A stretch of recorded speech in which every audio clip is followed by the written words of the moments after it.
Welcome back. This is Visionary Collectors. Hey, this is where ideas make impact, man. So today we have a special guest here. We have Moli Chang. Hey, good morning. Hey, tell them a little bit about you. Shout out any platform that you're on or any like social media, like anything. Okay. So I am on Instagram. My handle is it's a private one, but dragons with a Z fire _05. You can find me on LinkedIn at Molly Molli Chang Chang. Connect with me. That would be wonderful. Send me a message.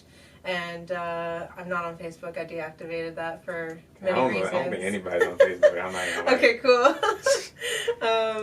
And I think that's about it. All right. Thank you. So me and Molly, I actually have a good relationship with Molly. So we had met. So my first semester of college, freshman year.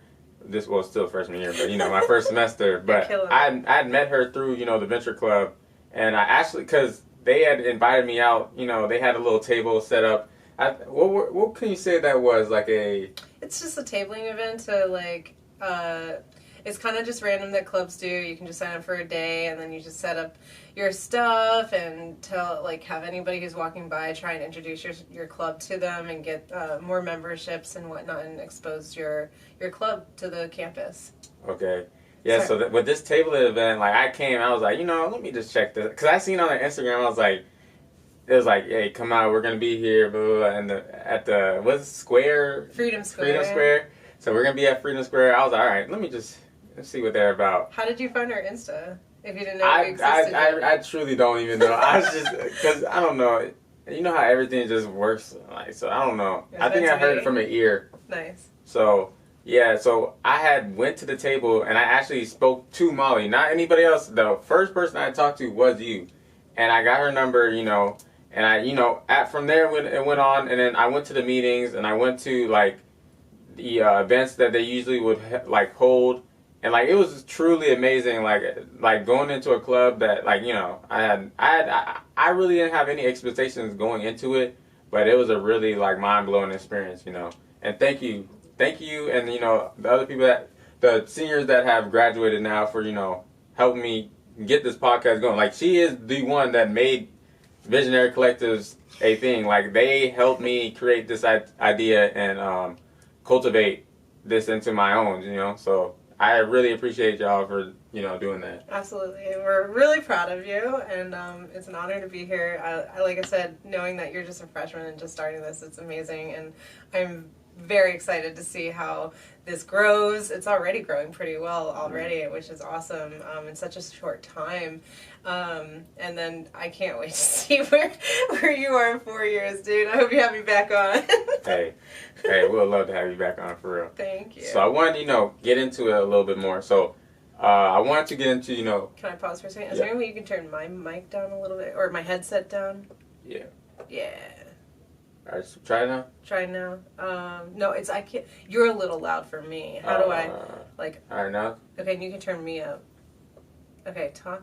Yep. That's way better. Cool. All Thank right. you. So, I wanted to talk a little bit about the Venture Club and your journey into it. So how did you first become involved into Venture Club? Okay, cool. Great question. So, Venture Club. Well, first off, I am an electronic media and film major, and I recently, going on maybe 2 years ago, 3 semesters ago, or no, I guess this would be my 4th semester, I picked up the Entrepreneurship minor, because, well, let me back up a little bit. So my whole goal in life and dreams is to make my own production company that makes environmental media, right? Mm-hmm. And to inspire hope for people, right? And then I realized there's no money in that, really. Unfortunately, really, you know what I mean? And so I'm like, okay, I need the money to fund this production company to make these dreams a reality. Mm-hmm. How do I do that? Okay, entrepreneurship. Let's figure out how to make a business out of it or some sort of business to fund this. I need to make the millions, you know? Mm-hmm. And ironically, so I picked up the minor, and my first class was Idea and Creativity with Jan Baum. And we got really close. I was going through a lot of personal things, and she was there to support me. Bless her heart. And I did fail that class, but I accepted it. It's the first class I've ever failed. But I retook a different class to replace it. But anyways, with that class, it was just eye-opening, and it started the whole the idea generation, right? The idea generation to like coming up with random things like, okay, how does this brick and this styrofoam, like what can we take these elements and make some idea with it, right? It's a muscle, which is really cool because you don't think that way usually. So that was eye-opening. And then as I continued to take these classes, I've always been business mindset, right? And it's just really vibed with me, and it resonates with me hardcore and hits me like in the center because I've always grown up, I guess, as a hustler, if you will. And so then she's the advisor for Venture Club, and I also became really close with that group of seniors you said, who graduated. We really miss them, Jade and Kaylee, shout out Kasana, Kaylee became the president of Venture Club. The club was kind of on its like last legs, and then Kaylee stepped up to be president and kind of like took it back up. And then she was there for 2 semesters. We got involved, and we just kind of made it ours in this organic like friendship and help each other, support each other with our business ideas and just even with life and whatnot. And just would have these deep conversations, which I think you witnessed a couple times. Yeah, definitely did. And it just became this like family, right? And belonging. And so that was really, really important to me. And so like being a film major, I never really had that niche and connection because I guess when I came here, I was 2019 and then COVID hit, right? So a lot of those close personal connections didn't really get made. And the ones that I did, they also graduated. So I was kind of like left here again with like having to find a family and close friends, and Venture Club was that for me. And I cherish those relationships. We have a text message group called Dream Team, and we still communicate fairly often and support each other, and it's just so important. And it's probably been the most meaningful thing for me. And this semester, since Kaylee and that group graduated, I picked up Venture Club to be president because if I didn't, the club was pretty much going to die. And I know how much impactful it was for me and how much we've built already, and I didn't want that to die. And so I'm taking it for this semester. I'm going to be graduating, and I'm handing it off to hopefully Nardos and Yamelda. They've really stepped up and are being great leaders so far, and we're really proud of them. And it'll be really nice to know that it's going into good hands and continue on this legacy that we've built. That's nice. Hey, I also have met with Jan Baum. I truly think that's a good person. Like, you know, she I think y'all had hosted a event where we went to the Dunbar. Yep. What is Dunbar? The Dunbar Museum. Dunbar Museum. That was a great experience, you know.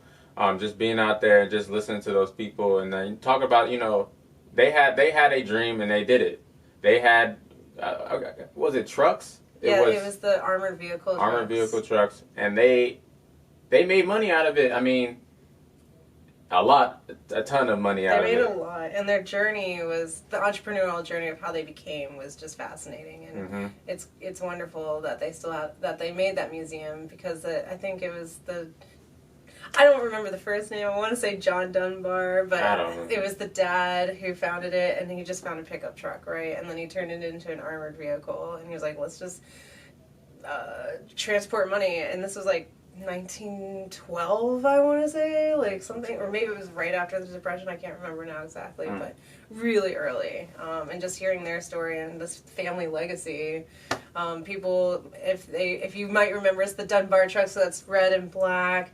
But then they actually just sold their company, I guess I think it was like 5 years ago or something, to Brinks, which was their rival company for almost 100 years, which is so wild. Didn't they buy out their company as well, or like someone bought out someone? They sold it out. Yeah, no, Brinks, they finally sold because Brinks wanted to buy their company forever. It was a family-owned business for, 100 years almost? Mm-hmm. And then they finally, I think someone got sick and someone passed away and they didn't want to continue, and they sold it for a lot of money, like you said, to Brinks. So, and that's the white trucks you see now with the red bonnet.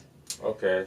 And, as the Venture Club president, so what have you guys have done, like, I would say this semester, you became the president, like, what events have you thrown, or what meetings have y'all, like, cultivated, or what are you guys talking about in the meetings? Okay. Well, I guess first off, for anybody who doesn't know what Venture Club is, it is an entrepreneurship club. It's student-run. We help students build their businesses or generate ideas or help with their homework if you need, and support each other with pitches and anything, really. And again, having these heartfelt conversations. And so right now, everyone's on their own, like, entrepreneurial journey. And right. Personally, right now, for me, it's the College Cup. But as far as events hold, we have an event this Friday. If you can make it, it's open to everyone. It's in Stevens at 2:15 from 12 to 1. We are having our fellow entrepreneur student, who's also senior graduating this semester, Devin Gill.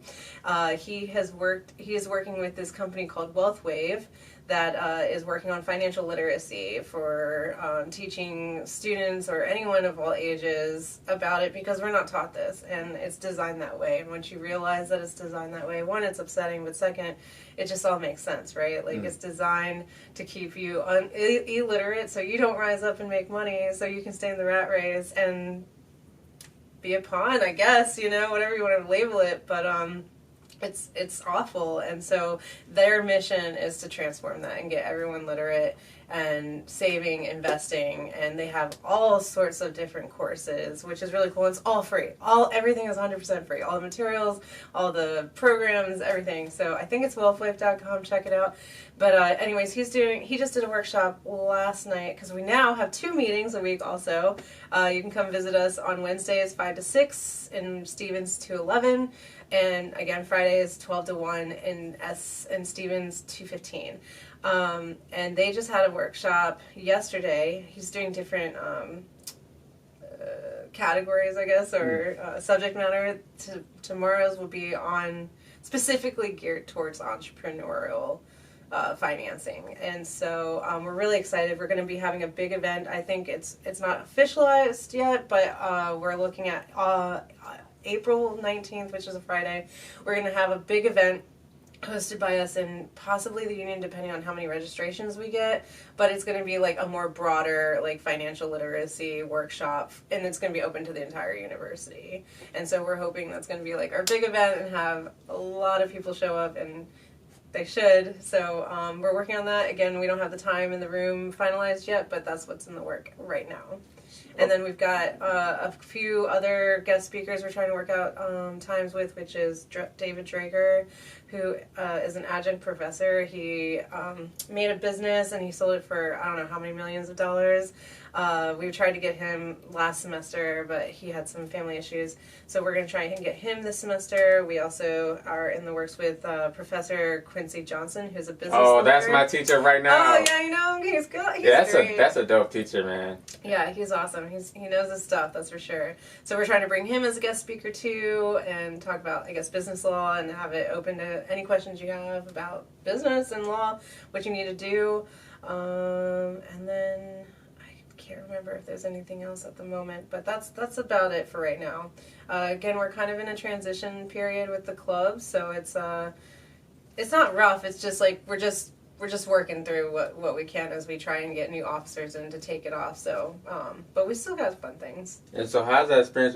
You taking over, and would you say you basically have to do everything by yourself almost? I would say initially, I kind of am that person that takes on everything. But Jan, bless her heart. So real quick, if you know you hear like your elders talk about, oh, that one professor that they still keep in touch with and how impactful they were for their life. That's Jim Baum for me. She's like everything to me. She's been such a great mentor and friend and supportive person. So she knows me very well, and she knows that I take on everything, and I'm not good at delegating. So she's been coaching me, if you will, like, hey, delegate this to Nardos or delegate this to whoever, right? So I've been working on that in the past couple weeks. So I'm like, hey, Nardos, can you reach out to this person, talk to Devin Gill, you know what I mean? So it's starting to work, and I think the timing is pretty on point, being like given through, we're halfway through the semester now. I'm starting to, you know, delegate things to get things done and see how they step up, right? We've had a few challenges as far as like leadership goes, but I think we're finding the right people at the moment who are really serious about it and are really passionate about this club too, and it's really refreshing. Speaking about talent, I wanted to talk about, you know, you, Moli Chang, and so I went to a event last night, right? It was skills to pay your bills, right? She was there. I've kind of seen a trend of people who are usually at these events, usually like sponsored by, you know, Cause of Business Economics. You and another guy I'm going to have on next week, Andrew, are always there. They're always there, and these are the two presidents of. They're the two presidents of these, you know, clubs that are rising up and actually are doing something, you know, for the community of Towson University, which I find funny. But the thing is, like, they're always there. They're always speaking. They're always the first ones to speak. Like, these are the two main people that you look to when, you know, at these events. And I wanted to really touch about that, because, like, it's crazy. Like, it's not like I'm watching from like the back. I'm like watching. I'm like, all right. So they're gonna speak. They're like, when someone asks us a question, it's always one of you two, or like and they're always in the front row. They're always sitting in the front row trying, you know. And it's motivating as well, because like it's like, all right, you see your peers going out to get it, but you know, you kind of like dial back and like understand where you are and where they at, and like, you know, it's motivating in a sense. And I also wanted to talk about, you know, I heard that you had won the TU College Cup. Well, no, the TU Big Idea competition in 2023. Yeah, last November. I heard what was the speaker's name last night? He said that he was like giving you, you know, gratitude to you. Yeah. What is his name? His name is Patrick McQuown. If I think I'm saying his last name correctly. He's the executive director of entrepreneurship at the startup. At the Armory, which is Towson's. If nobody knows what that is, it's the flagship for entrepreneurial device here at Towson, where it's like it's going on 3 years old now. They're really proud of it. It's open, collaborative space that's free and open to the public. Anyone can go there and just work, collaborate with people, network. They have a lot of networking events, so check it out on the Startup Armory and look up at their events. They're usually free, and they're extremely I never even been in there until last night. Yeah, really? That was your first time? That was my first time at that startup. I that is huge. Isn't like, it beautiful? I got my resume built. I got my LinkedIn profile. Like, they took my picture, my professional headshot. You know, I got, you know, there was like different segments in the actual like breakout sessions. Like the breakout sessions, yeah. And it was very impactful. I am not gonna lie to you. I'm gonna go again. Trust me, I'm gonna go again. Yeah, I think that's the second annual one they held, because, excuse me, I know they held it last year. So I think it's gonna be hopefully an annual event. Mm-hmm. Unfortunately, though, I was told that there was supposed to be like 70 people that were supposed to be there. I heard. It was only like 30. Maybe half showed up, which is very sad, because people are missing out on, I mean, invaluable information and networking events, right? These people know what they're talking about and are experts in their industry, and it's amazing to me because, one, you are paying for these events indirectly or not, right, with your tuition or whatever, and it's there, right, and you just got to show up. So, like you said, you always see me and his name's Andrew. He's the president of an investment group, and his team is always at these events too. It's always like, in the front row too. They always standing right there. I'm like, yo, I mean sitting right there. It's funny, like and it's crazy too because they're getting it. Like they're you can see them nodding their heads. You know, actually being conscious of when they're like listening to a speaker. They're doing their they're active like listening. Mm-hmm. They're using their skills that they teach actually in their clubs. Yep. Which is crazy, and like I'm we eat all the predatory fishes, and so if those fishes don't have the little fish who need the other little fish who need the plankton to survive, or the phytoplankton, right? Mm-hmm. Then all that disappears because they don't have the tropic levels to eat. So everyone's starving, and we're gonna starve, And it's just wild how many people don't understand this and how it's not a requirement, because again, it's like everyone thinks everything's separate. We are so interconnected with our planet, and I don't know, maybe it's growing up in cities or something, this disconnect between like the forest and the oceans, right? Mm-hmm. There's ocean, I can go on forever. Ocean acidification, that's killing, making all shellfish and like mollusks have thin shells to a point where, basically the oceans are becoming so acidic from absorbing the carbon dioxide in the atmosphere that these shells are becoming so brittle or thin and eventually won't be able to grow, which means they're going to go extinct too because they can't develop, So that's like your shrimp and clams, other corals, like it's crazy. So what would be your solution to this? Like, what can we do as a human race? First, education, right? Because if you don't know, you don't know. Like they were saying at the event too, right? You don't know what you don't know.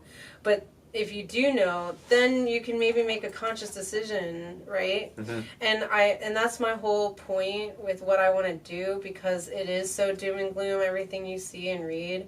It's really important to surround yourself with media, since we're so media driven, about things, people, companies, etc., that are doing this hard work and fighting the good fight.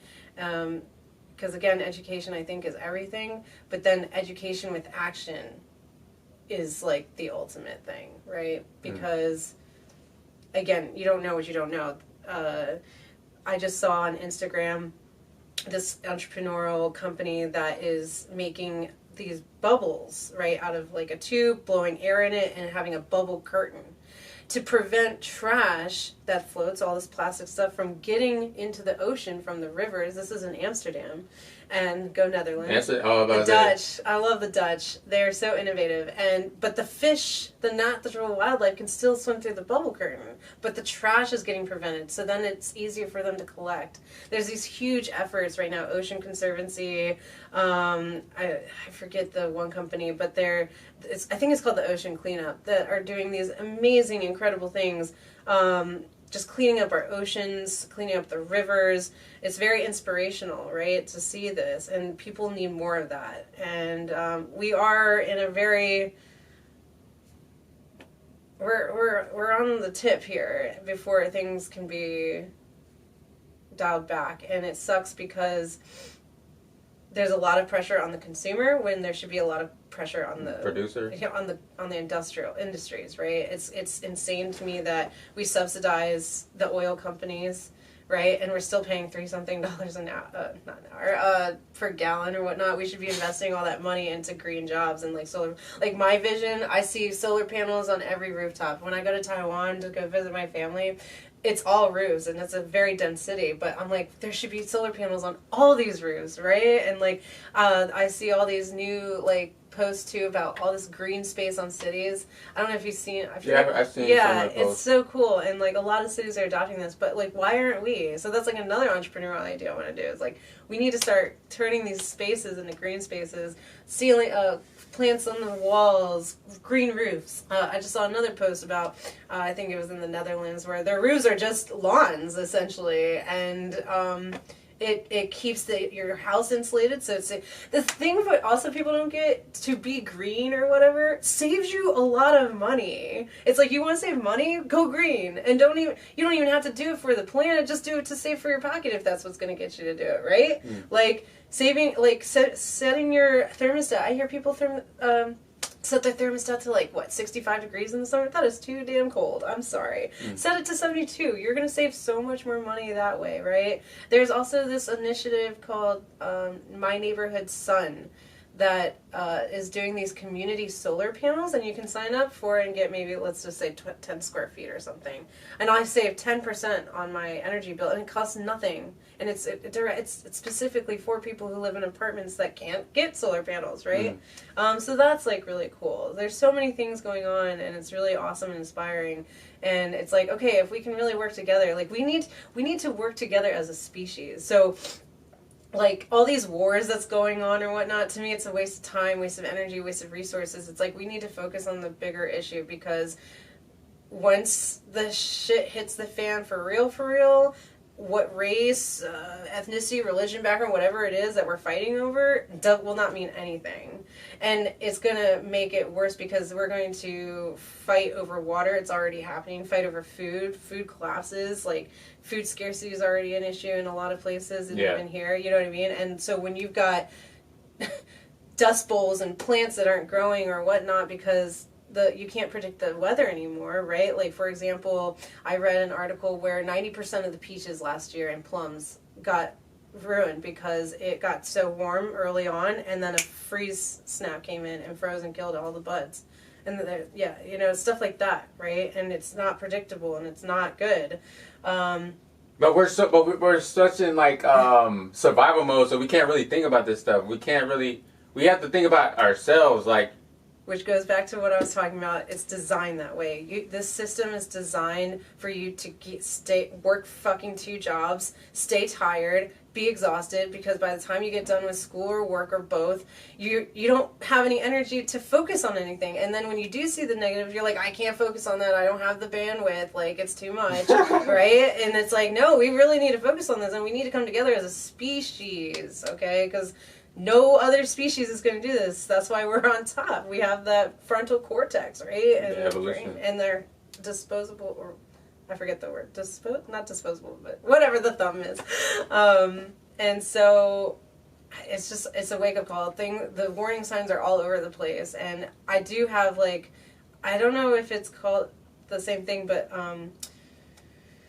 dysphoria, I think. Dysphoria? Yeah, I think it's dysphoria. I know a lot of like people who are going through gender transitions or whatnot like experience it, but I have it with like the environment. Like a lot of times I'm like, okay, here I am in school learning this subject that maybe I don't necessarily need or whatever it is, or having to work, and I'm like, I'm working for this job to make this money, who they're technically and blatantly not being environmentally friendly whatsoever, but yeah, I need this money to survive, right? When I'm like, I should be out in the field like planting trees with like all of y'all. Like, but you could do that though. You know what I mean? Like, you could really truly do that. But I'm talking about like a full blown, like, we need to stop what we're doing, and then we all need to just go plant trees and like clean up our ocean. But you know what I mean? That like, sounds such like a good, like a very good thing that would happen, but truly would it happen? Like, that's what I'm saying. It's not going to happen. Because we need money to survive, or we'll be evicted, right? But like, I think if we really had that wake up call, I think everybody would go green. The wake up call is now. The thing is, what's wrong is we're very reactionary and not proactive. So until someone gets affected directly, like, for example, your house burned down in that fire that just happened, and these wildfires that are extremely like unprecedented, right? Then when you've lost your house and your family members or whatever, then that's when they're like, okay, let's do something about it, right? It's not until that happens. Because it's back to the survival thing. They're only looking outwards until something happens to them.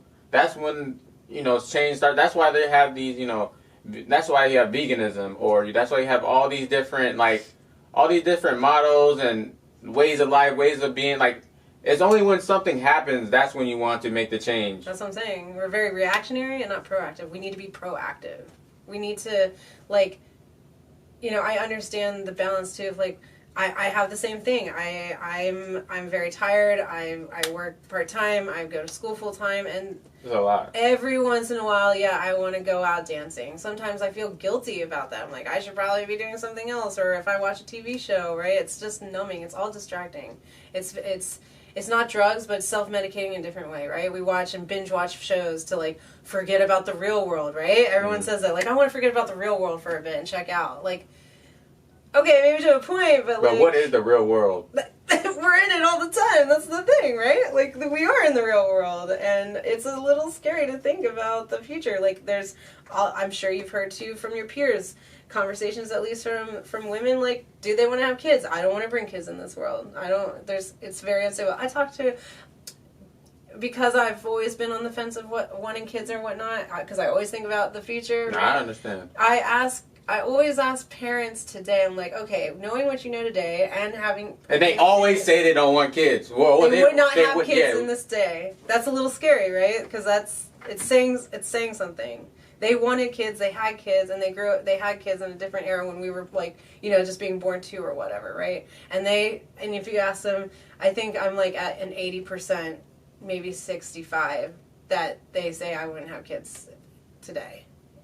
And that to me is pretty powerful, because everyone's like, I love my kids, right? And that's the best thing in the world, but then knowing the future, they're like, I don't know. So it's just something it's interesting to think about. I don't know. That's because then that makes you go into a whole existential crisis, like, especially like thinking about all that. You're like, what do I do? It's like, really hard. But then you kind of have to pick one road. You have to pick one road and go with it. Like, you can't really just try to go like the saying, like, jack of all trades is none, like they don't master of none. Master of none. That's like, me. I mean, like, you gotta find one skill or one drive that you're dedicated. Like, nothing else. Everything else is out the way. Find that one and just go. Like, you. And I find that with myself, because I'm like, well, I want to learn everything. I want to know everything. Me too. I want to know everything, but it's like, can you truly know everything? You can't. That's what I struggle to do. I want to learn everything. And like it's really hard to feel like you can't. Like, I can't be in my happy, like they say that, adults are still children in their sense. Like, you still have that happiness is your inner child. Yeah. I want to have that, like I'm seeing it right now. That's your inner child. Like, you're having fun talking about the thing that you love, and that's why I feel like, why does people have to, oh, now I gotta go to work. I got a meeting right after this. Like, you know what I'm saying? Like, I can't stay in I can't stay in that. Mm-hmm. I have to like.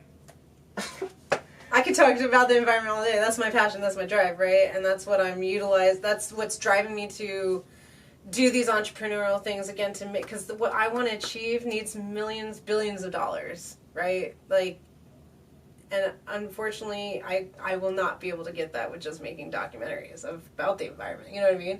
Unfortunately, it's sad, but it's real. So, well, you can truly do that, honestly, if you become a YouTuber, or like you can, or become one of those travel. Like, I've seen people, what is the word for, like, being, like, you're out there, you're just going out there. Freelancer? No.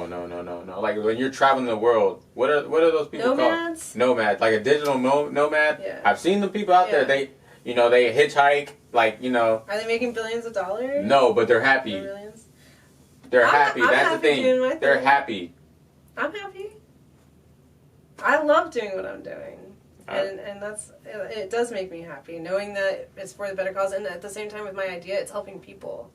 And I always say that, people like to put people first, but I put plant life and animal life first, because indirectly it is putting people first. Because if we don't have these things, if we don't have forests, we don't have biodiversity, we will not exist. Or if we do survive, it's going to be very bleak, and it's not going to be happy, and it's not going to be pretty. It's going to be like what the movies show, and that's not the future I want to live in, nor the generations coming up. There's a saying, I don't know the exact wording, but basically, like, something about the future, we borrow it from our children, right? Which is true, because they get what we should. They get half, like, for example, the boomers and everything that's happened, like what we're living through. That's because of the generations above us of how they treated the environment or whatnot, right? And they borrowed it from us. They're handing it down a really shitty situation, and then the next generation is going to get is being handed a shittier situation. You know what I mean? So it is like you're borrowing from your future generation, and it's like you gotta kind of do that whole thing where clean it up before, like leave it better than you found it. So if we lived that mentality, man, that'd be really awesome, right? And we need to stop developing. Like, for example, Montgomery County is so congested. I'd never want to go back there. I thought I would miss my home and be crying about it. Hell no. When I came here, I was like, my God, this is amazing. What a breath of fresh air. Like, there isn't this huge congestion. I can get to places within 15 minutes again, where I can't even get, like, down the road at 30 minutes back where I lived. And so... But we allow all this development to keep happening and chopping down our forests and our woods. And it's like, why? Why do we allow this? And developers, right? Like, they're in the pockets of the politicians who are getting handouts, I'm sure. And at the same time, we're okay with it. And it's wasting our lives because when there's more people, it takes longer to get around. And that takes up our time. And time is the most invaluable commodity you have that you can never get back, right? And you need to utilize that time wisely. So when I drive around and I'm sitting in traffic all the time or can't get anywhere, I'm like, this is a waste of my life. Like, why did I sign up for this? Like, I didn't sign up for this, right? But we're okay while they're making millions, and we're more and more of our time is getting chopped away just sitting in traffic. It's awful. Is it truly your time? It is truly my time. It's everyone's time sitting in traffic, right? It's time. Can you say that? Can you control time though? But you can't. I mean, you can't. But you say it's your time. You can. I mean, there is controls around it, I guess. Like, for example, if we stop developing, whatever the congestion is now will stay at that congestion, right? There's no more development, so it's stayed. It's not. But how is it at a standstill if time is always moving? Time. I'm just talking about the congestion, the time that it takes to get you around or wherever in that place. If there's no more development, that's how much time it takes, right? But if you keep developing and add more people to the same concentrated area, it's gonna start taking up more of your time to get places because there's more people that are trying to get. You know what I mean? Like a traffic jam. That's what I mean. Yeah, exactly. Okay. Oh, you get what I'm saying? Yeah. But people don't think that way. And also, I want to say, please, for the love of God. I don't know, they teach us, and I hear, and it's very sad that, my vote doesn't matter. Mother effer, it does matter, okay? It matters so much, and it matters. They want you, the design. They want you to think it doesn't matter so you don't go out and vote. And what really matters is your local elections. Those directly affect you. The federal election doesn't. It's not super directly impact. But your local elections, that's you, man. That's in your county. That's your state. And those impact you. For example, up on the ballot, which is super important, if you are a server or want to be or going to be, you never know, or have been. Maryland tipped wages employees make $3.63 an hour. Okay? Mm-hmm. I found pay stubs from 2011 when I was a server at an Italian restaurant. Guess how much it was then? We're talking about 13 years ago. I don't even know. Just take a guess. How much was a tipped wage 13 years ago in 2011? Two? Three? No? $3.63. It has not. That was close. I mean... Yeah, but still, like, it hasn't gone up, man. In 13 years. But look at the wage now. It's more than... It's doubled. It was like $7.50 was the federal... the state minimum wage, and now it's 15, and it's doubled. How come tipped wages haven't? And I don't even know what it was before then. I haven't done my research, but I'm just saying 13 years ago it was still the same.